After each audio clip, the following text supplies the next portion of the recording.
Bonsoir, chers apprenants. Euh, Bienvenue à cette nouvelle leçon. Nous rappelons que nous sommes dans le cadre des études panafricaines, un programme parrainé par la Ligue associative africaine et la LINARA. Et aujourd'hui, nous sommes dans le module cosmogonie et nous allons voir les fils créateurs.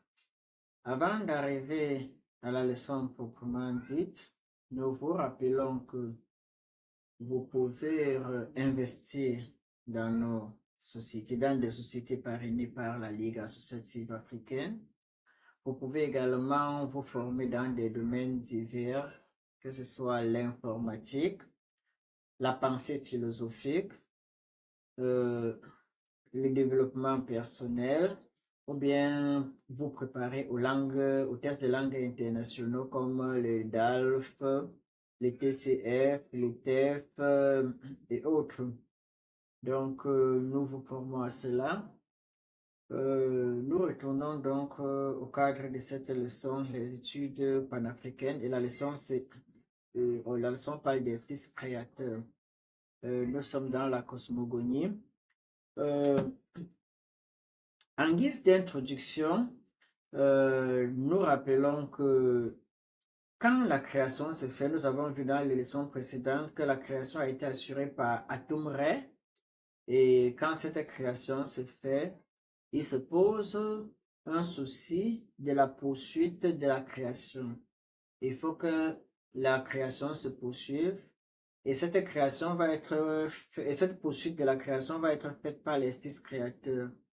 Nous avons rappelé dans les leçons précédentes que Atum-Re n'a pas tout créé. Atum-Re a créé certains éléments et a laissé le soin à ses fils créateurs et à sa fille créatrice Tefnut de développer le reste, de poursuivre sa création. Donc, le but pour eux est de maintenir la création. Et il y a au total 4 fils créateurs. Nous étudions aujourd'hui les fils créateurs. Il y a eu au total 4 fils créateurs. Ces fils créateurs ont eu des caractéristiques communes et ont eu également des caractéristiques différentielles. Mais pour le moment, dans cette leçon, nous allons nous concentrer plus sur les caractéristiques différentielles des 4 fils créateurs. Les caractéristiques différentielles sont les caractéristiques qui différencient les fils créateurs, les fils créateurs. Et dans les fils créateurs, nous allons commencer en grand terme par Chou. Nous avons déjà beaucoup parlé de Chou. Nous avons dit que Chou est l'aîné de la création. C'est lui qui a été créé le premier avec sa sœur Tefnut. C'est l'aîné de la création. Et il est également, en tant qu'aîné de la création, son père, Atum-Re, a fait de lui le garant du monde. Donc, il fait vivre toute la créature, toutes les créatures, maintient en vie les créatures, toutes les créatures, parce que nous avons vu dans les leçons précédentes qu'il est le souffle de vie. Donc, c'est lui qui insuffle le souffle de vie aux créatures que Atum-Re a créées, aux créatures. Donc, il est lui-même le souffle de vie. Nous avons vu que même son propre père, il fait vivre même son propre père, le Dieu créateur Atum-Re, parce qu'on a dit dans les leçons précédentes que Atum-Re l'a placé à son chevet pour le respirer, pour vivre. Donc, Chou, en tant que souffle de vie, est celui également qui donne le souffle de vie aux autres créatures de son père. Et il fait cela aux ordres de son père. C'est son père qui lui a donné cette mission. Son père lui a donné les ordres de s'occuper de tous les aspects concrets de sa créature, de tous ces aspects concrets de sa créature, et il doit garantir le bien-être de la créature. C'est pour cela qu'il est également la divinité de la végétation, parce qu'on ne peut pas survivre sans la végétation. En tant que divinité de la végétation, il s'assure de la survie des éléments créés par le dieu Atum-Re. Il s'assure donc de la survie des éléments créés par Atum-Re. Il assure la pérennité de la création. On va voir dans les leçons suivantes quand il s'agira de parler de Tefnut, que Tefnut s'assure de l'éternité de la création, tandis que lui, Chou, son mari et frère, s'occupe plutôt de la pérennité de la création. Et son père lui a également donné le rôle de séparer le ciel et la terre. Le ciel et la terre sont représentés par des divinités, Jeb et Nut. Les divinités ont été tellement proches, se sont tellement aimées que Atomre lui-même a décidé de les séparer, le ciel et la terre, et a donné cet ordre à Chou de pouvoir les séparer, de pouvoir séparer le ciel et la terre. Donc, tant que le ciel et la terre ne sont pas séparés, la création ne peut pas survivre. La création survit dans l'espace de la reliant la terre et le ciel. Le deuxième fils créateur, c'est Ta. Le Ta s'écrit P-T-A-H. Il est également, comme tous les autres que nous allons étudier, il est le fils de Atum-Re. Il est la divinité de la nature. Il a la divinité de la nature et il est le maître des pâturages. Donc, et pourvoyeur de blé. Vous savez, le blé constitue l'élément fondamental de la nutrition, jusqu'à présent de l'essentiel de la nutrition. Et en Égypte pharaonique également, le blé constitue également l'élément fondamental de la nutrition. Donc, en tant que maître du blé, il, comme son frère Chou, assure la survie de l'espèce créée par Atum-Re. Il est également la divinité de la végétation. En tant que divinité de la végétation, il s'assure de la nutrition, de la création des éléments créés, des espèces créées. Il est également le maître de la Mahat. La Mahat, c'est la justice. Il est le garant de la justice. Il est le maître de la Mahat. Dans les textes des sarcophages, on peut lire, vous me permettez cette lecture, je le lis et je cite. Je suis celui qui fait croître les pâturages, qui fait prospérer les rives de la nature, de la Haute-Égypte. Donc, ici, là, il reconnaît lui-même qu'il est la divinité de la création et que c'est à cause de lui que les pâturages existent, que la nutrition existe, que la nourriture existe, que la végétation existe. Et il poursuit, je le cite, tout m'a été donné par Ré. Nous savons que Ré, c'est le Dieu créateur Atum Ré. Ré n'est qu'une manifestation de Atum Ré dans sa création.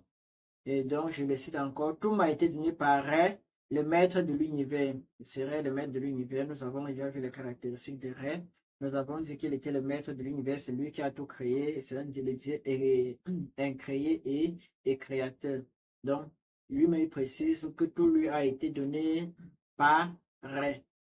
Et il poursuit, je le cite toujours, je suis le roi du ciel, le pourvoyeur des cas, le noble du double pays, le pourvoyeur des cas qui donne les bas.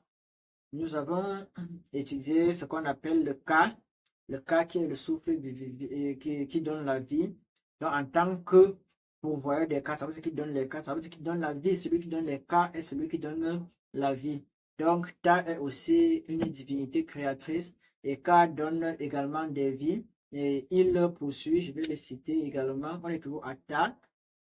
Quand je le souhaite, je crée et ils vivent. Il n'y a personne parmi eux qui me parle, excepté celui qui m'a fait ce mien nom unique, car je suis ou sur la bouche de Essia dans son corps. Donc, on a vu le souffle divin, Hu, qui est le souffle de vie. Donc, Ta lui aussi est le souffle de vie. Et il précise qu'il n'y a que son père, Ré, qui peut lui parler. Donc, on va voir, quand on va voir les caractéristiques communes, on va voir que tous les fils se réclament être les représentants de leur père Atum Re. Ta n'est pas seulement le créateur des éléments, Ta est aussi le créateur des divinités. Il crée également les divinités. Nous avons vu qu'il y a les divinités qui ont été créées directement par Atum Re à travers sa sueur. Et nous avons vu qu'il y a également les divinités qui sont multipliées par procréation. On a vu également que Tefnut et Chou ont généré Jeb et Nout qui ont généré Osiris, Seth, Isis et autres.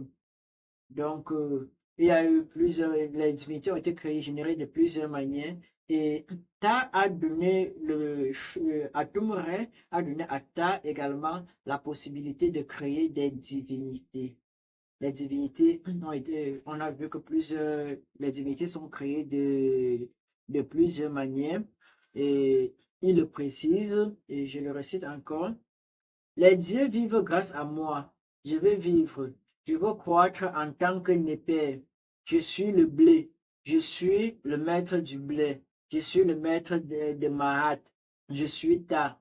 Et nous savons que Népère, qu'il cite ici dans la religion, Népère est la divinité du blé, la divinité responsable du blé. Donc quand il dit qu'il est Népère, ça veut dire qu'il est responsable du blé et en tant que responsable du blé, il est responsable de la survie. Et parfois même, il remplace la divinité Ré. Il remplace Ré. Nous avons vu le rôle, le grand rôle que, excusez, nous avons vu le grand rôle que joue Ré dans le processus de la création. Nous passons à la troisième divinité créatrice qui est Hapi. Hapi, et pour la petite histoire, Happy New Year vient de lui. C'est une mauvaise transcription que les autres ont pris et ont transformé en Happy New Year. Et Happy est également un fils créateur, le fils d'Atumre. Il est la divinité de la crue du Nil. Et également, comme les autres fils créateurs, pardon. Donc, Happy est également une divinité de la végétation. Et en tant que divinité de la végétation, comme ses frères d'ailleurs, il assure la survie de l'espèce créée par Atum Re.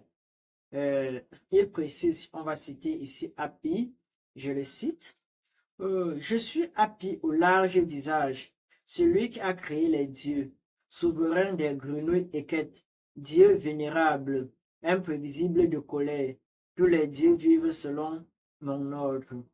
Donc, Happy est également celui qui crée les divinités. Il a le pouvoir également de créer des divinités, comme nous avons vu précédemment avec Ta. Et Happy également est celui qui est capable de créer les divinités. D'ailleurs, il se présente comme le protecteur des divinités. Et Happy n'est pas seulement le protecteur des divinités, il est le chef de l'Ogdoad. Nous avons vu qu'il y a deux groupes de divinités à l'origine. Il y a eu le groupe des Lénéades.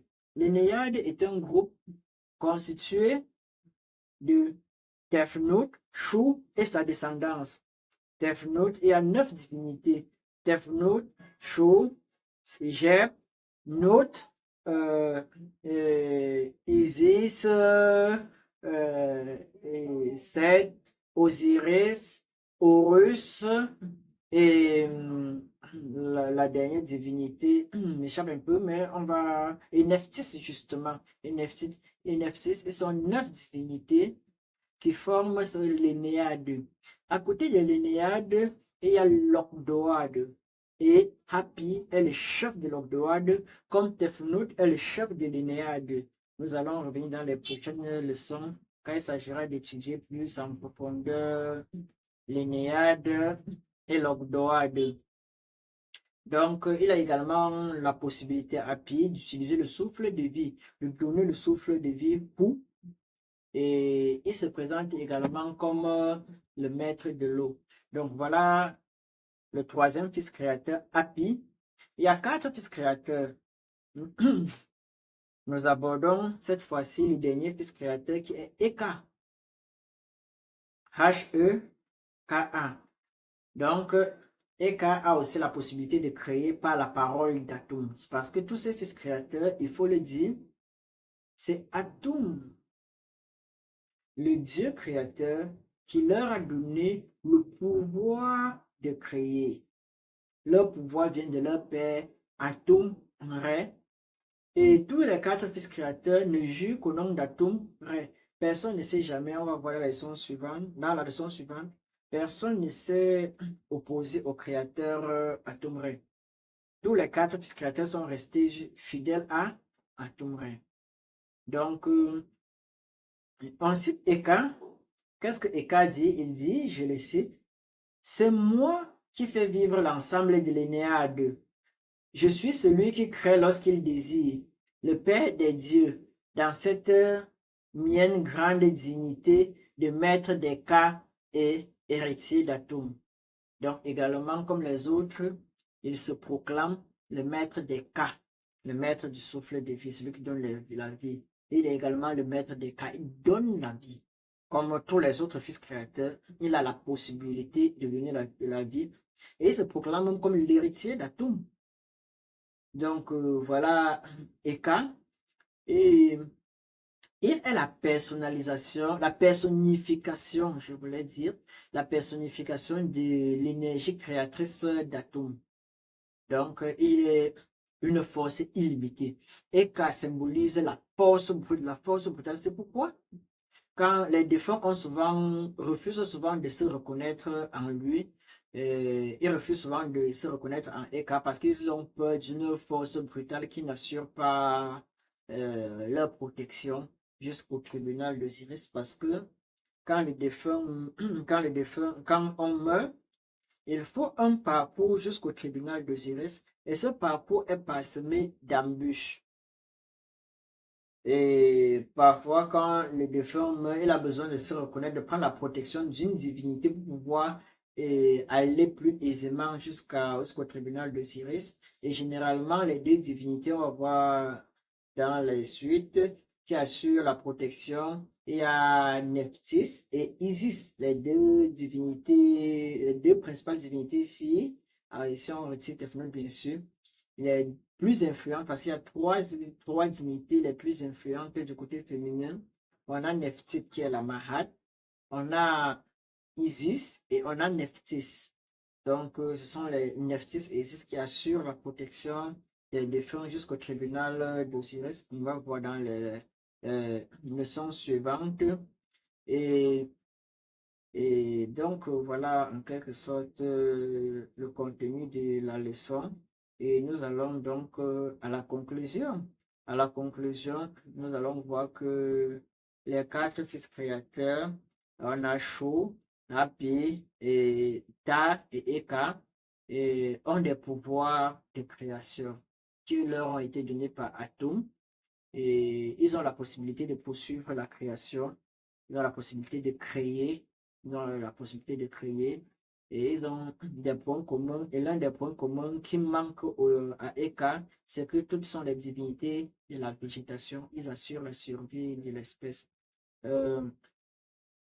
Chers apprenants, voilà le contenu de cette leçon. Et nous rappelons que le cours magistral, le cours manuscrit et le cours saisi, avant de suivre cette vidéo, vous l'avez déjà suivi. Vous avez déjà lu le cours. Vous suivez ces explications. Et juste en bas de cette vidéo, vous allez voir l'évaluation. Vous allez cliquer, ce sera sous forme de QCM. Vous allez vous évaluer vous-même. Et vous pouvez fructifier vos revenus en investissant dans des sociétés parrainées par la Ligue associative africaine et la Limara.